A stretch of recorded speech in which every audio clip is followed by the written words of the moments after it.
Today we are going to be talking about British business, Great Britain, and its relationship with Spain. Welcome, and I'm pleased to say that I'm here with Derek Langley. Morning to you. So please tell us a little bit about yourself. Okay, well, I was born in London, in the London hospitals. After my studies, I went into the computing business, and I spent 3.5 years on this degree course there, learning everything with NCR and ICL, the English companies. Yeah. And I spent most of my years in computing and software. So then I started to sell software services. I was brought up in Essex, Right. okay, born in London. I lived in a number of countries over the years. So I covered from the UK, and this is where the chamber connection came in. I sold into Europe from London, basically. And the way I used to sell, our client base was the large corporate companies across Europe.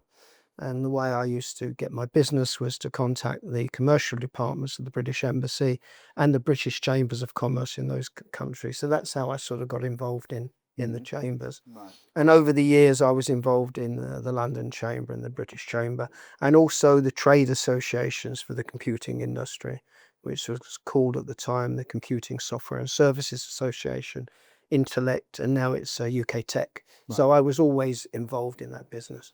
So through that time, I worked across Europe, Germany, France, Holland, Belgium, and then Eastern Europe, Russia, and those areas, with different companies, primarily American companies, as I was running the European operations.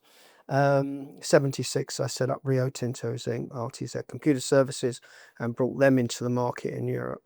And then went across to the States, New Jersey, New York, and then in my other life, I was in LA for 5 years. You lived in LA before? Yeah, more 4.5, 5 years based there, and came back to Europe, and then was promoted to a senior level job.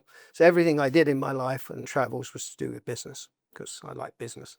And then in 2000, so Millennium Time and all of this, I was headhunted for a job in India. So at that point in time, a lot of companies used to outsource their software development to India. And there were 3 big companies there, Wipro, Infosys, and Tata. I was the president of Wipro in India, worldwide. I did that for about 4.5 years, came back to the UK, and I basically was out of a job at 50.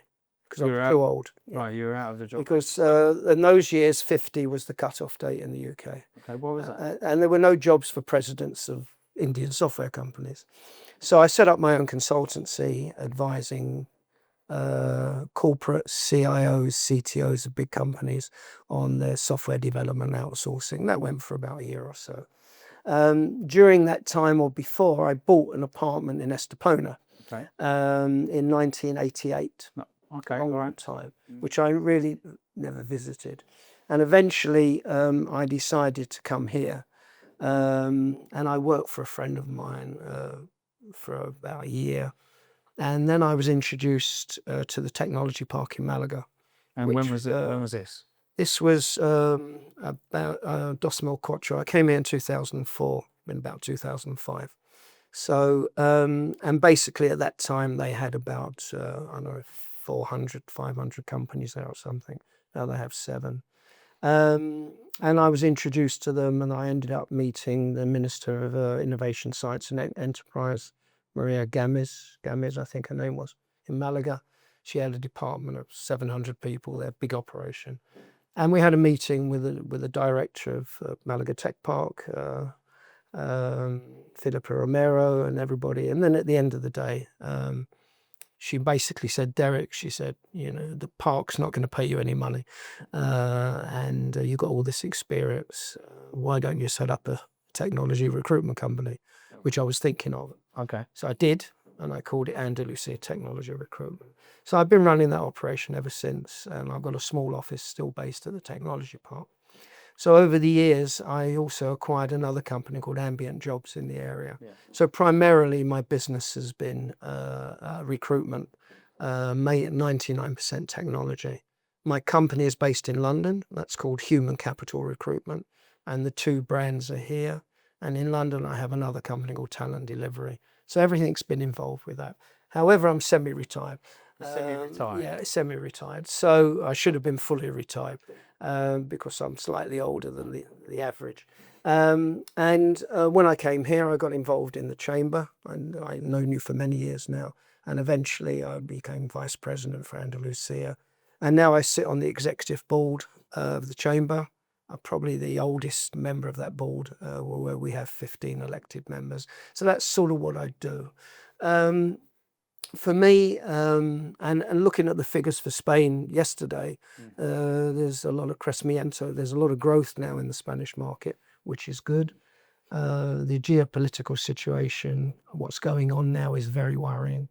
But I don't think we're that affected in this particular market. So really, my life has been all business.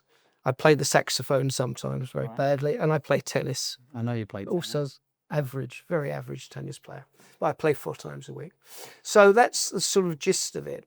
As far as I'm concerned, I studied international business and finance and law, but to me, it's all about business. So when I looked at the Spanish market in particular as a base, I saw an opportunity here. This is some 15 years ago. Right. And an opportunity also to grow the chamber in Andalusia, because when I joined, there was virtually nothing. It was a bunch of lawyers and accountants drinking gin and tonic and talking to each other. So that's the sort of gist of what I've been doing. For me, I'm still a Londoner and I love London, although I've lived in many countries, and I still go back. I have an apartment there and I go back on and off. But I live in Estepona, which is not Marbella and it's not Malaga. So it's quite quiet, it's quite laid back. And it gives me the ability to sail or dive or whatever I used to do. And it's not a bad place to be. As far as the business environment here is concerned, in the last few years, we've seen a big growth in companies relocating to Spain. Over the last 3 years. 3 or 4 years, post-Brexit. Brexit was the kickoff. Okay. That was one of the questions I wanted to ask you. How had Brexit affected the relationship between Spanish business and UK business? Well, the relationship between Spain and the UK is very close. As we pointed out in our barometer, which we delivered the week before last, the UK is probably the 3rd largest investor in Spain over the years. Spain's about the 4th or 5th largest investor in the UK. So there's billions of euros going backwards and forwards, and it's a very strong relationship. Has that dropped down since Brexit, or it's started to level off again? It did follow a hit down, and now it's leveled off again, and the forecast looks very, very strong, particularly because of Spain's economy, which is going up. The UK is sort of static, but the investment from Spain into the UK is phenomenal. And the UK into Spain is very big at the moment. So that relationship is good. And politically, it's also very good. It's quite close. Probably closer than some of the other European countries that we have. Brexit caused a lot of problems, as we know. For me in recruitment, it caused big problems, because I don't want to hire somebody with a British passport, because it's going to take me 9 months to get them in. Right. And as you well know, I also take on interns into the chamber, of which we have 2 here at the moment. They have to have one of them Spanish, which is easy, and the other one's Irish. So we don't have a problem, but anybody with an English passport now is a problem. As far as the companies, a lot of the British companies set up in Spain, geographically convenient, to be in the European Union, and companies with physical goods, services, goods and transportation have a nightmare. So a lot of services companies appeared here. So is it more service? It's service. Malaga, if you look at Andalusia in general, which is one of the largest regions, you'll see that Seville and all these areas are heavily manufacturing, but Malaga's services. Malaga province and Malaga city and everything is 99% services. It lends itself to that environment. So we have, if we look at the technology park as a benchmark, you've got 700 companies there. 30 odd thousand people working there. About 40% of the companies are foreign, and there's English companies obviously there as well. So it's a good benchmark for what goes on. If you look at the key drivers in the region, which haven't changed, are construction, real estate, and tourism. They're the number 1 and 2. And we have some very big players in that business who are members of the chamber as well. So they give us a good benchmark of what's going on. So Brexit for me was a travesty, and the recovery period is very slow, and I don't think many things will change. Are you seeing British companies being forced to open offices in Europe, and they're choosing Spain as to be there, because obviously they can't just have their head office in Slough? Yeah, they can't do it. Spain, so when companies look for a location in Spain, they're heavily sold from Madrid and Barcelona, because they're and Valencia now is another one that's up and coming. But Andalusia does a very good job of attracting investment, FDI. It offers a lot of incentives here. The tax regime is pretty good. And logistically, from the UK in particular to Malaga, the air connection is brilliant. So you'll find a lot of people, particularly in the tech business, coming into Malaga itself. And my business is bringing and starting up companies over here when I'm not playing tennis and the saxophone at the same time. So at the end, I think it's a good location, and I think it's very, very good for business. Do you think the pandemic has had an influence or increased Malaga's desirability? I think there's two things with the pandemic. First of all, it encouraged more. First of all, in the technology business, people always work remotely, but pandemic-wise, it also there's a generation of people which were used to working from home. So I think the model changed a bit. As far as Spain is concerned, and particularly in Malaga province, they're encouraging digital nomads, because they have a good tax break and a tax regime. And there's a lot of individuals moving here because they like the lifestyle, and they can work from their bedroom or from a co-working space, and that works extremely well. As far as recruiting staff is concerned in Malaga, before everybody had to be in the office, now they can do it remotely. So it's easier for people to recruit, where you've got a hybrid model where you've got permanent staff and contractors, or people that work remotely. So the model's changed quite a lot. If you look at the largest population of people coming in, it's British still, and then Benelux is very heavy, and of course Scandinavia is extremely heavy as well. So for Scandinavians, especially Norwegians, it's cheap here. It's a good place, and they like golf and everything else. So I think it's a good location. But still, for me, the Costa del Sol, Malaga to Gibraltar, is not really Spain. Okay, it's a hybrid. Yeah. And it's very attractive for foreigners, for overseas investors, for retired people to come here. And I don't think that model will change very much. If you look at the infrastructure in Spain, the roads, the railways are good. Some of the towns like Marbella need some upgrading. I spent 35 minutes in the tunnel before getting here, which is good. But generally, I think most things work. I think the cost of living's okay. And I think the health system's okay. So it ticks a lot of the boxes. But if you're interested in traveling and culture and whatever, and you just stay here, you don't see anything. So you have to sort of spread your wings a bit and whatever. But I think generally I've got quite a positive feel for this coming year. Spain will do good. I think the Chamber will do. We just signed up 2 new members this morning. The Chamber will do well in general and in particular. So the Chamber's got over 300 member companies in Spain, and they're like a who's who. It was set up in 1908 in Catalonia. It's got offices in Andalusia, Madrid, Barcelona, Bilbao and Valencia. And of course, we're part of the UK Chambers of Commerce. So there's this link, this connection, which is quite important for members joining. So I think generally, I think going well. I think Spain has to be wary of what's going on in the European Union at the moment. I don't think they spend too much on their defence, and I think they might be drawn into that. And I think the geopolitical situation is dangerous, but it's not stopping businesses relocating. It can't stop business. No, Can't stop business. I wanted to get back to the point that you made about the pandemic, and the British Chamber and Britain in general, and obviously the language. Now, international business, the language is English. It's English, isn't it? Sure. And so I do a lot of work. We do a lot of work with digital nomads that are relocating.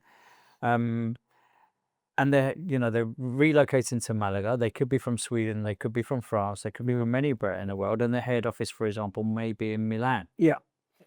But the fact that all their business is conducted in English, I think that's a really big positive for the British Chamber. I mean, do you only have British members, or what nationality? No, we don't. I mean, the chamber in regions like Madrid is primarily Spanish driven because the corporates are there.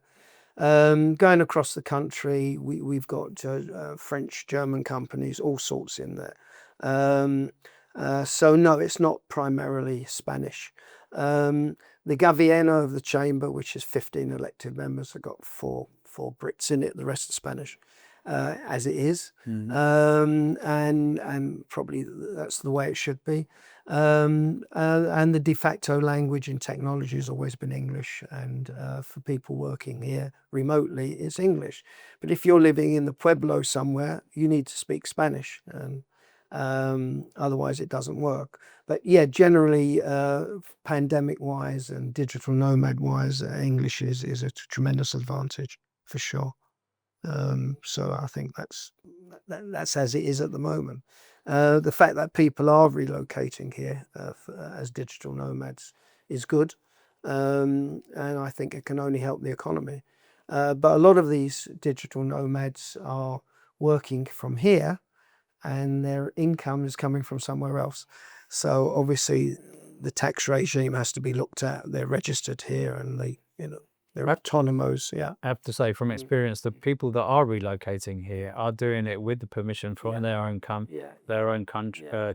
Yeah. And part of the deal is that they do register here legally. And do it properly. And they do it. And so they should. And so they should. And I don't think that's too much of a problem. But are you finding in the Andalusian chamber, you seeing other companies that are from different countries, like Swedish, for example? Are they interested in that because of the English? They're interested. We've got 3 new members. One is, I'll give you an example. He's from Curacao. He's in financial services, and he's just moved to Jerez. Right. Okay. And he's going to become a member. So he's part of a financial services company, a big one. And he's basically setting up his operation over here. He thinks, after his due diligence, that there's a market here for him. I mean, it's as simple as that. We have companies, UK parents like Currencies Direct and these sort of people with their big subsidiaries here. And we have a number of companies which are British, but with their subsidiaries here, although they've set up an SL operation as well. We have half a German one, a French one. Yeah, so it's a bit mixed, but it's primarily subsidiaries of foreign companies that set up here to enter into the Spanish market, which basically is what it is. And in the tech park, the large companies, you've got Oracle, Accenture, and they're all either American or British companies as well. So they've chosen Spain as a base for their expansion in Europe, which is not a bad way to do it. Well, one of the things I found, I've been a member of the chamber for, I don't know, Long 15 time. years. So that's when we first yeah. met. And I found the chamber to be a great place to go in and meet like-minded people, but and also feel comfortable within Yeah. the English. I've also been to some events in Madrid, right, where you've got a good relationship with the ambassador. For sure. And some of the companies that are within the chamber in Madrid and Barcelona are pretty spectacular. I mean, I met the second in charge of Banco Santander, which is huge to me. What other companies? Well, you've in the chambers like a who's who. You've got, if you look bank wise, you've got like Caixa and their Forum, and you've got Santander, and then you've got big companies like Indra and Telefonica, and all of the big names are members of the chamber. So we met in Madrid. Each year the chamber has a cocktail at the ambassador's residence in Miraflores, where you get 200-300 people. And they're the top players in Spain, basically. And the connection with the embassy is good. We work closely with the ambassador. The new ambassador, Alex Ellis, has been in post now since about July. He previously, for 4.5 years, was the British High Commissioner in India, ambassador, and before that in Brazil. So he's very much a career diplomat, very, very tough, very nice guy. And he's the honorary president of the chamber as well. So that relationship works well, although we are an independent body and they're not.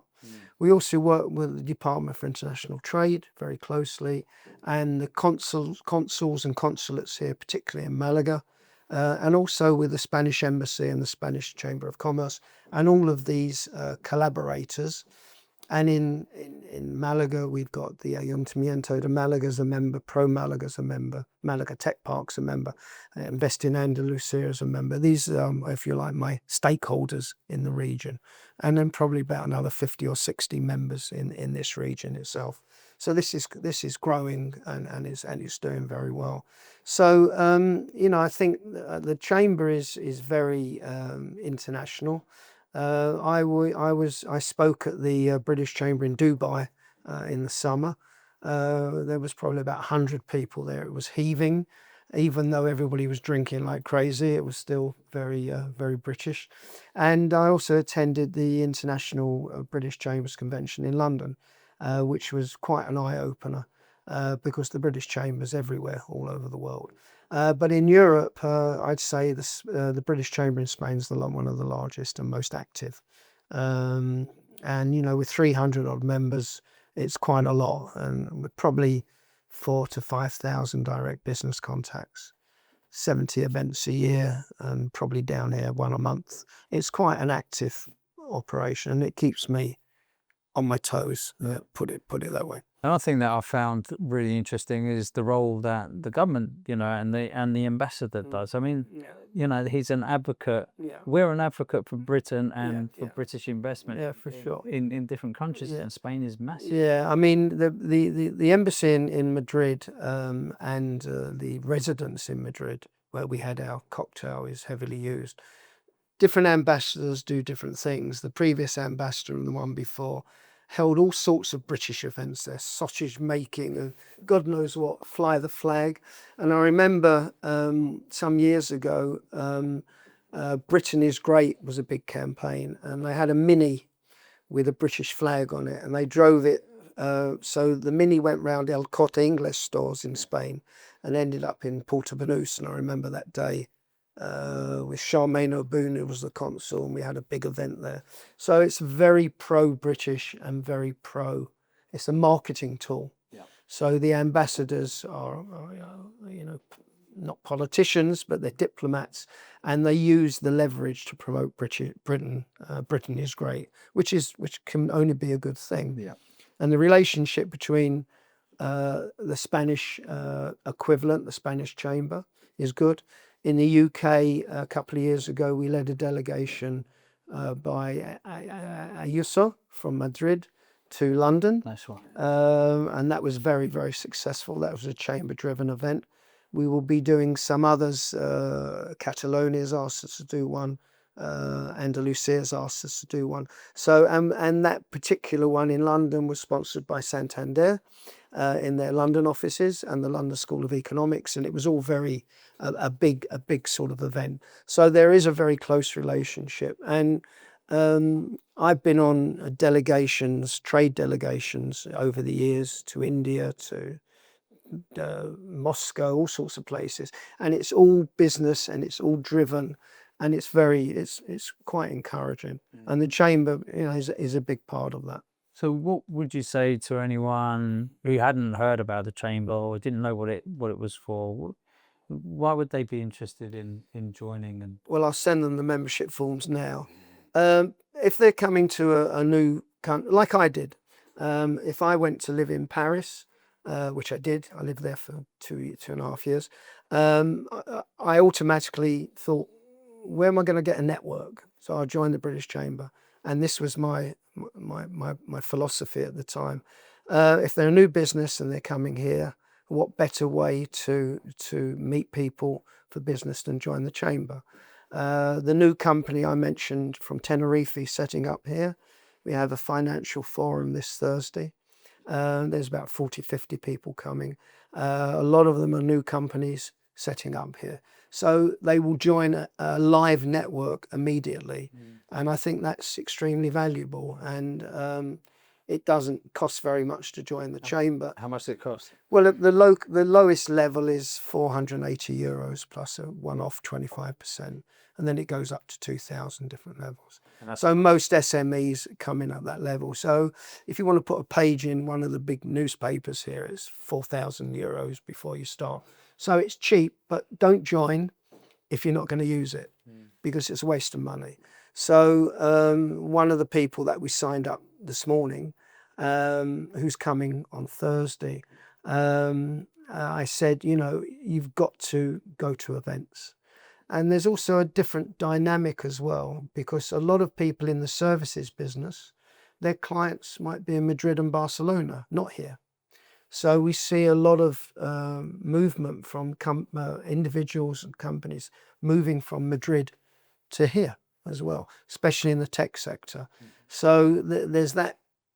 So go to the source, not to where you are. That's true, because a couple of weeks ago we had the barometer that was held in Malaga, and the guest speaker there was the main guy from Vodafone. Yeah, correct. Yeah. Now, well, we had two companies there. One is Vodafone set up their European hub there about 5 years ago.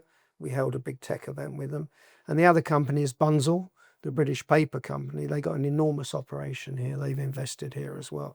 So they're live examples of British companies which have come to this region to set their businesses up. But what I found is that if you're part of the chamber, you are able to meet these people. Yeah, otherwise you can't. How you going? Otherwise you can't. Yeah. And you've got some serious players. Yeah, you've got serious business people, serious players who want to network. You've got companies coming into Spain. The first port of call is the chamber. You've got companies who want to export from Spain, and the network is there. So I think it's always worked, because there's been chambers of commerce forever. So it does work. But the foreign chambers like this in another country put an extra effort in, and I think we do extremely well. So for me, I sort of do it, and I fit it in with my tennis and my business and my saxophone playing, and I try to sort of get on with it. But it is quite a lot to do. There's a lot of work. There's a lot of work. Yeah. I mean, I'm not involved. But I've no. You want a job? I've got a job for you. I don't want the job. But you said you should have retired. When was that? If you live on the beach like I do, and you don't do anything, you're going to die. Yeah. So you've got to do something. So how do I put it? My saxophone playing is very limited now. My tennis, I play 4 times a week. I'm okay. I'm not great. I've got that. The chamber is 90% of what I do. If I take all that away, I've got nothing to do. Right. And I'm not a person who's got nothing to do. If I live in London, I live in Paris, or I live in a big city, no problem. It's a very different. But living on the Costa, maybe I'm still too young to to come here. You should come here when you're 70, 60 to 70 What to for? retire, you know, and then relax. But so I can't see my lifestyle changing. Maybe at some stage I'll like come back from the chamber and let somebody else take over. So if there's anybody out there who wants to take over my role, you're extremely welcome. But I've always done it, and I've always done business, and I've always been running around here and there. I think it's part of my DNA, and I don't think I could stop. You don't look that much older than 65, to be fair, Derek. You're keeping well. You look Well, not bad. Well, I'm 11 years older than that, so mate. yeah. So please God, somebody's looking down on me. Yeah, It must be that Essex and London it's the Essex air that does it. milk. Yeah. They fed you back in the day. Well, I don't know what I don't think they fed us actually, but I just remember. I remember my father. I was an asthmatic as a kid, carrying me from one set of grandparents to the other, and in thick fog. And all I remember from London was it was foggy and horrible and whatever. And that was my sort of memory of it. You know, now it's very different. But I think being a baby boomer, things have changed dramatically, and I think for the best. My only hesitation is what's going on now in Europe. I think that's dangerous, and I don't think anybody can see clear vision at the moment. It will all work out in the end, but it's sort of somebody's thrown a spanner in the works, and it's been whatever. But I don't think it's going to affect business in Spain. I think Spain is, unless it's got to spend 50% of its GDP on defence, Spain is doing very well. And I think down here in this region, I think things are going extremely good. So I just wish everybody luck, basically. So the final thing to wrap it up, British Chamber of Commerce. Do you want to, how do they find out? How do they get in contact with you? They contact me directly. My number's available, or they contact the British Chamber office in Andalucia or in Madrid, And or wherever. we'll put all the Yeah, put it on the links. But the Andalucia office, our office is in Laude School, San Pedro. So Laude is a member of the chamber and has been for many years, because education's quite a thing. And I have my two new interns based there, and that relationship is very strong and works very, very well. So yeah, so I'm very happy to talk about that, and tennis lessons and everything else. tennis lessons. Yeah, please do. I need it. And I hope the tennis elbow gets better. Thank you very much. Okay, thank you very much. Thank you very much. My Really pleasure. appreciate My that. pleasure. Thank Okay, you. thank you.